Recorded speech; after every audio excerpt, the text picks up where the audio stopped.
বিগত সরকারের পতনের পরও ঢাকার মালিবাগ ও মৌচাক এলাকায় একটি সন্ত্রাসী সিন্ডিকেটের শত শত কোটি টাকার চাঁদাবাজি অব্যাহত থাকার অভিযোগে ঐক্যবদ্ধ হয়ে ফুঁসে উঠেছেন সাধারণ ব্যবসায়ীরা।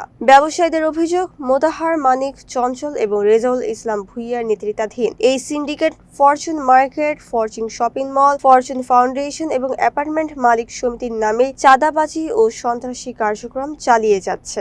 স্থানীয়দের দাবি, 12 নম্বর ওয়ার্ডের সাবেক কাউন্সিলর সাজ্জাদ জহিরের ছত্রছায়ায় থাকা এই চক্রটি। স্থানীয়দের অভিযোগ, 12 নম্বর ওয়ার্ডের সাবেক কাউন্সিলর সাজ্জাদ জহিরের ছত্রছায়ায় থাকা এই চক্রটি 2000 সালে রসুলবাগের ট্রিপল মার্ডার সহ গত 17 বছরে সংগঠিত গুম, খুন এবং বৈষম্য বিরোধী আন্দোলনে ছাত্র জনতা হত্যা সরাসরি সম্পৃক্ত। ক্ষুব্ধ ব্যবসায়ীরা অবিলম্বে এই চাঁদাবাজ ও খুনি সিন্ডিকেটের সদস্যদের গ্রেফতার করে দৃষ্টান্তমূলক শাস্তির দাবি জানিয়েছেন।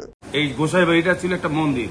এই মন্দিরটারে কিছু সন্ত্রাসী ত্রাস, আগেরকার মানে ওই 80 সালের শীর্ষ সন্ত্রাসীরা যারা গুম, খুন, আপনার ডাকাতি সাথে জড়িত ছিল, যেমন মৌচাক মার্কেটের স্বর্ণ ডাকাতি, আনারকুলের স্বর্ণ ডাকাতি, কিংবা কিছু কিছু জায়গা আছে যারা বাসাবাড়ি থেকেও বড় বড় অঙ্কের ডাকাতি করছে, তারাই ছিল এই ফরচুন মার্কেটের মদতদাতা।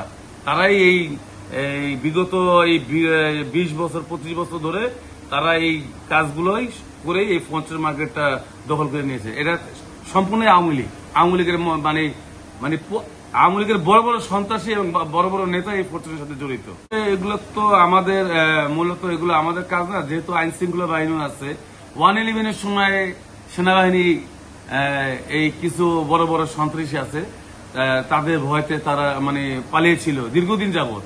যখন আবার এই হাসিনা সরকার ক্ষমতায় আসছে, তখন তারা আবার এই ফরচুনে আইসা এই জায়গা জমি, এই মন্দির ভেঙে, এই যে একটা গোসাইবাড়ি নামে মন্দির ছিল, এই জায়গা ভেঙে তারা এই ফরচুন মার্কেট করছে। এটা তো হাসিনার আমল থেকে শুরু হয়েছে। এই বিগত 20 বছর ধরে এই ফরচুন মার্কেটটা তারা লুটপাট করে খাইছে। এবং দেখেন, দোকান মালিকদের থেকে চাঁদাবাজি, দোকান যদি বিক্রি হয় তাদের থেকে 50,000 টাকা, বছরে 6 বার কাটে বিদ্যুৎ লাইন, অথচ দোকান মালিকরা কিন্তু বিদ্যুৎ লাইন দিয়ে দিচ্ছে। কিন্তু তারপরও যে এই যে লিফট, এসকেলেটর লিফট বন্ধ থাকে, সার্ভিস চার্জ কোটি কোটি টাকা নিয়ে খাইতেছে। ফ্ল্যাটের মালিকরা ফ্ল্যাট পাইতেছে না। মানে যা আছে এই আওয়ামী লীগের, যেমন আমাদের এই জায়গায় বড় বড় আওয়ামী লীগ যারা নেতা আছে, তারাই বিএনপির আওয়ামী লীগ নেই, মানে পয়সার এপিটার উপরে সাধারণপুরের লোকজন আমাদের এটা রাজত্বগিরি করতেছে।